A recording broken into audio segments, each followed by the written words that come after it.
My naam is Piano Pedro. Ek is 'n 19-jarige maatskaplike werkstudent by Genote College. Ek is van George.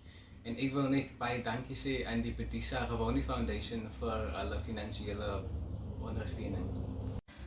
Die finansiële ondersteuning wat ek kry vanaf die Gewone Foundation maak dit veel makliker om te fokus op my studies, aangesien daar minder finansiële stres op beide my en my ma se skouers is. Dit gee my meer hoop en motivering om my beste te doen en uit te blink in alles wat ek aanpak.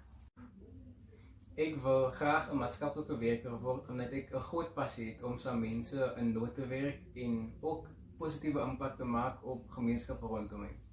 Ek glo sterk dat almal die reg het om gehoor te word en ondersteuning te kry en ek voel ek wil daar ondersteuning wees vir daardie mense. Ek wil net weer eens baie dankie sê aan die Gewone Foundation. Ek waardeer dit opreg.